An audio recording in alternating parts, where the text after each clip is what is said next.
The Young and the Restless spoilers shock Thurdays full episodes May 29, 2025. Amanda sat in the sun-drenched boardroom of Chancellor Winters, her fingertips lightly tapping the polished mahogany table as Phyllis Newman laid out the final details of her daring proposal. Phyllis, ever the strategist, had convinced Amanda that their best, and perhaps only, chance to wrest control of the company's future lay in forging an alliance with Aristotle Dumas, the enigmatic billionaire whose investments had already reshaped half of Genoa City. "He trusts me to move markets," Phyllis whispered, her voice low but electric with excitement. "Imagine what he could do for Chancellor if he backs you, and by extension, us both." Amanda's heart raced at the prospect. Finally, here was an opportunity to transcend her previous role as a supportive lieutenant to Jack. An opportunity not merely to participate in power, but to wield it alongside Phyllis herself. That very afternoon, Phyllis and Amanda boarded a private jet bound for Washington, D.C., the city's monumental skyline already promising a world of influence far beyond Genoa City's corporate corridors. Amanda could hardly suppress her anticipation. A meeting with Dumas was more than a pitch, it was an initiation into a realm where her name would command respect. As the plane touched down, she steeled herself for the encounter, rehearsing phrases in her head, phrases about strategic vision, long-term growth, and the integrity of the Chancellor brand. She hoped Dumas would see not only her competence, but also the unspoken bond she shared with Phyllis, a bond forged in shared hardship and equal ambition. Back in Genoa City, a very different confrontation was unfolding at Newman Enterprises. Victor Newman paced in his oak-paneled office, every inch the imperious patriarch as he seethed over Adam's recent reticence to tarnish Billy Abbott's reputation. "You promised you'd handle him," Victor snarled, his voice echoing against the high ceilings. "And instead, you've gone soft. You care more about Chelsea's feelings than about my legacy." Adam stood his ground, jaw clenched. He understood Victor's obsession with dominance, but he also understood loyalty to those he loved. "Dad, Chelsea's your daughter too. How can I put your ambition above her happiness?" Victor's glare cut through Adam like a knife, but in that moment, Adam realized that in Newman's world, power and happiness could never coexist. Victor's command was absolute, prioritize Newman's empire over every other bond.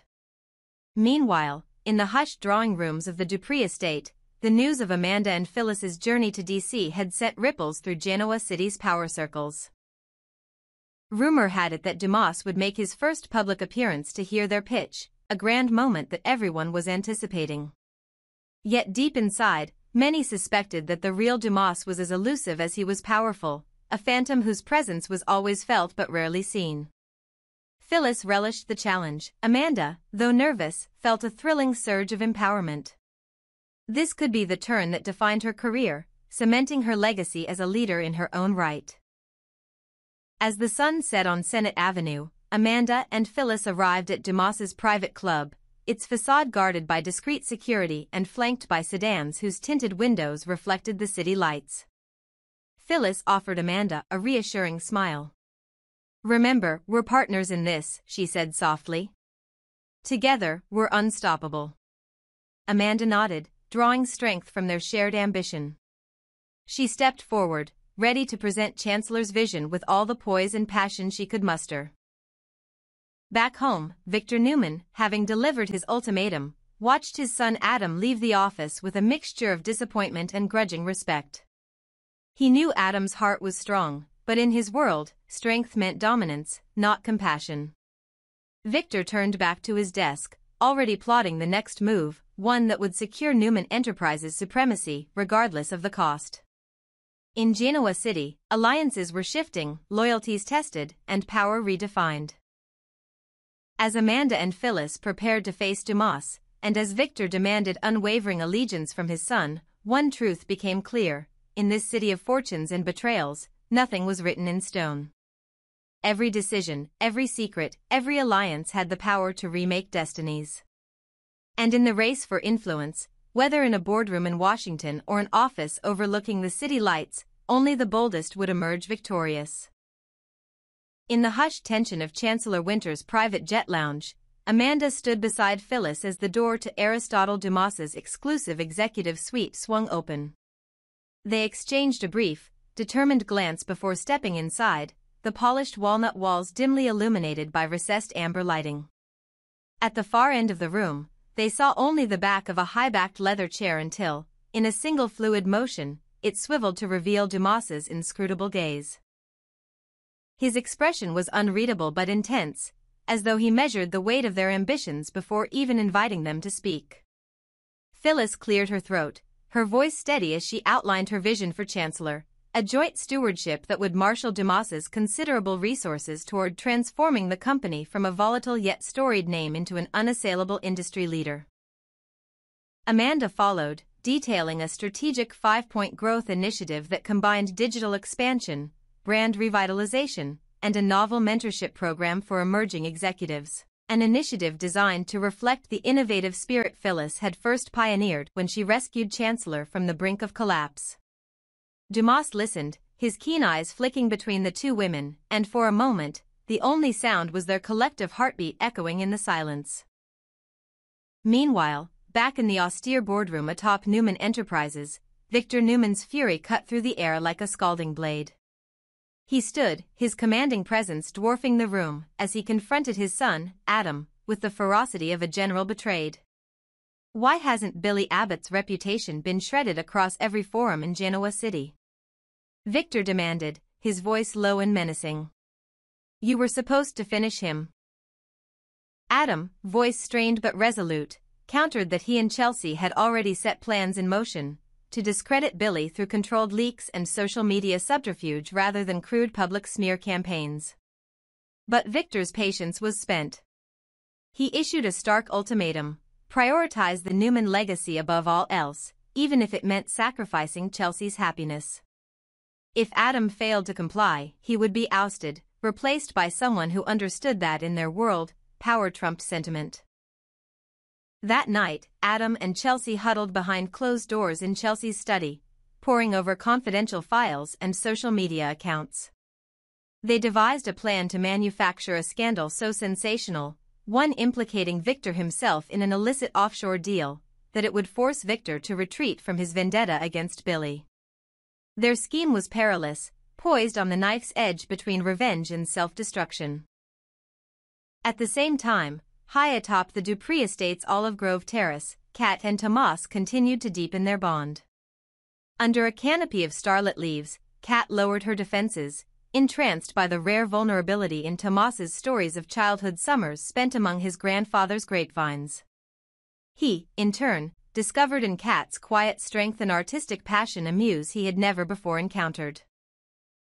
As she sketched the twisting trunks in charcoal, her laughter broke through his careful reserve, and he finally recognized the woman before him in all her complex brilliance. Unbeknownst to him, though, Kat still harbored vague suspicions of Eva's lingering influence, suspicions that would come to a head should Tomas ever mention his former fiancé. But for now, their connection shone with the promise of something more enduring than either had dared imagine. Meanwhile, Martin Prescott found himself ensnared by secrets older than his own recall.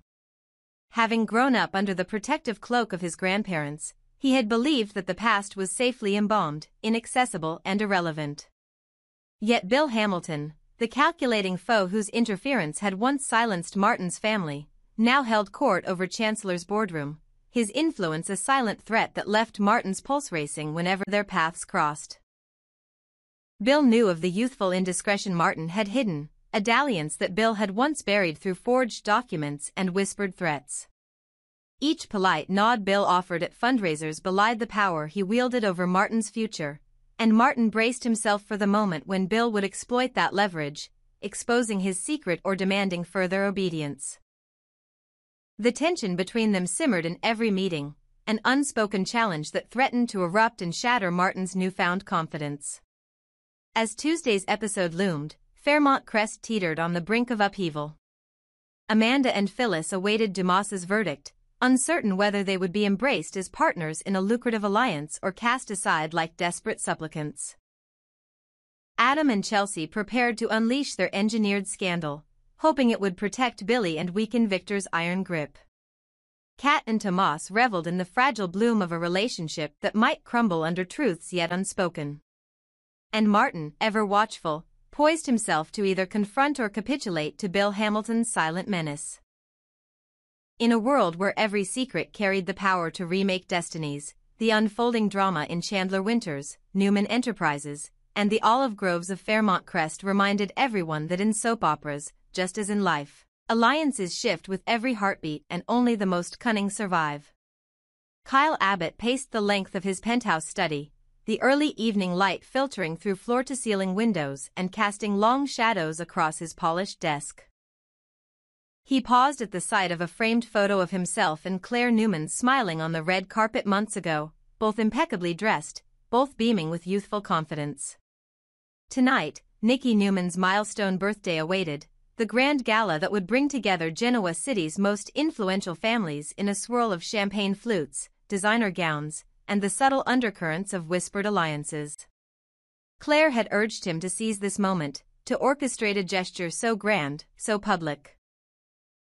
That Victor Newman himself would have to acknowledge Kyle's worth and perhaps reconsider the cold distance he had maintained since Kyle had taken positions at Chancellor Winters. Claire believed in it utterly, a breathtaking toast, a revealing oration of gratitude, or even a philanthropic surprise on the scale of Nikki's lifelong dedication to Newman Enterprises' charitable arm. Yet Kyle's mind refused to settle, practicality and fear of spectacle warred with Claire's heady optimism.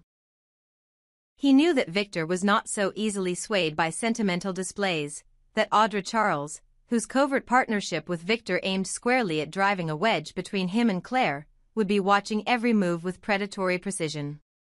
Audra thrived on discord, and if she smelled an opening, no matter how small, she would pounce, weaving her quiet intrigues into the heart of the celebratory glitz.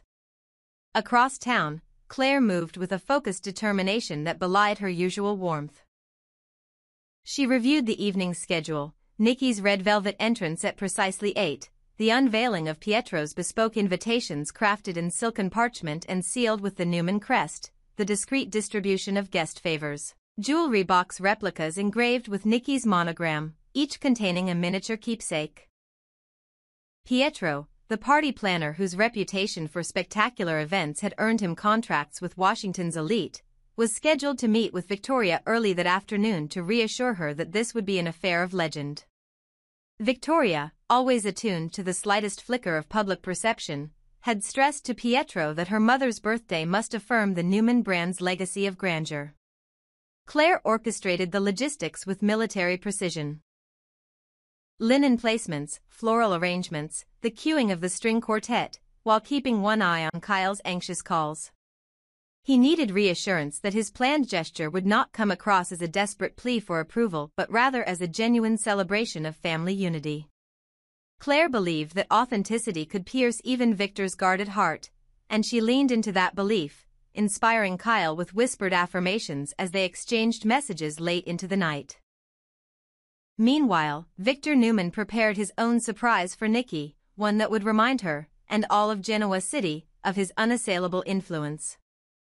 In the depths of his private office, the towering windows overlooking Newman Enterprises' gleaming towers ignored the encroaching dusk. On his desk lay a small, unassuming wooden box, sealed with a single, elegant latch. Inside, Victoria had confided, was a prototype of photos that documented every milestone of Nikki's life. Black and white snaps from her debutante ball, candid Polaroids from her wedding day, and recently, a commissioned painting by a renowned artist capturing her timeless grace. Victor had overseen the project personally, choosing each image with the ruthlessness that defined him, knowing that sentiment could be as potent a weapon in the court of public favor as any corporate maneuver. Audra Charles, seated across from him, offered a silent nod of approval. She recognized that Victor's gifts were designed not merely to celebrate but to assert dominance, subtly reminding Nikki of her indebtedness to the Newman legacy. Together, they plotted a minor diversion, an unexpected announcement that would momentarily eclipse any gesture Kyle orchestrated and remind everyone that the Newman patriarch remained the architect of fate in this city of fortunes. As guests began to arrive at the grand ballroom, where twinkling fairy lights were draped among towering floral installations and servers in crisply pressed tuxedos circulated with trays of champagne, Kyle and Claire made their way through the gilded foyer. Beneath vaulted ceilings and crystalline chandeliers, they paused, inhaling the heady scent of roses and gardenias. Claire's hand found Kyle's, her grip firm with encouragement. "Remember," she whispered, "this is for Nikki, and for us." Kyle nodded, straightening his tie and focusing on the spark of delight he hoped to see in Nikki's eyes. He stepped onto the raised dais, the quartet's lilting melody fading into polite applause as he lifted the microphone. His voice, when it came, was steady, resonant with sincerity. He spoke of family bonds forged in hardship and triumph, of Nikki's unwavering devotion to her children and grandchildren, and of his own gratitude for the example she set as matriarch. Then, in a move that took everyone by surprise, Kyle signaled to the back of the room, where musically attuned spotlights spun toward a stage extension. A troupe of dancers emerged, Nikki's beloved lifelong ballet students, performing a carefully choreographed pas de deux in tribute to her nurturing spirit. The audience gasped in awe as petals fluttered from above, and for a fleeting moment, the room vibrated with pure, unguarded emotion. Victor, seated at the head table, flashed a surprised glance at Audra, who offered a tight, unreadable smile. The spectacle had the hall's glitterati buzzing. Kyle Abbott had just delivered a moment of genuine magic on a scale that even Victor could not entirely ignore. Yet as the echoes of applause subsided and Kyle returned to Claire's side, his expression flickered with doubt. Audra had already dispatched subtle whispers to key guests, planting seeds of speculation that the performance was too perfectly tailored, that Kyle's gesture reeked of ambition rather than affection. Victor, steepling his hands, allowed a slow, approving nod but maintained his distance, his mind drifting to the promise he had made Audra. Soon, any cracks in Kyle and Claire's unity would be useful leverage. The evening continued with sumptuous courses and a decadent display of desserts. Each played a miniature masterpiece garnished with gold leaf, while Pietro moved among the guests, basking in whispered praise from Victoria, who was convinced her mother had never experienced a more memorable celebration. Yet beneath the elegant veneer, alliances shifted like shadows. Kyle and Claire found themselves ensnared in the afterglow of success and the creeping awareness that Victor had already retaliated, preparing his next strategic move. By the night's end, Fairmont Crest's glittering terraces and Chancellor Winter's corporate offices felt a world apart, yet bound by the same truth. In Genoa City, no victory was absolute, and no gesture, however grand, could fully unseat the patriarchal will that commanded every fate. Kyle and Claire, standing together beneath a velvet sky, shared a quiet promise to face whatever storms lay ahead, fortified by their joint display of unity.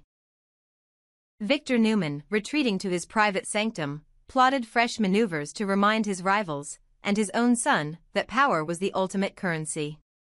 And Pietro, the architect of Nikki's unforgettable night, filed away compliments like trophies, readying himself for the applause that would greet his next grand design. In a city defined by shifting loyalties and the ever-present hum of ambition, one certainty endured: the next twist in the tale was always just beyond the next sunrise.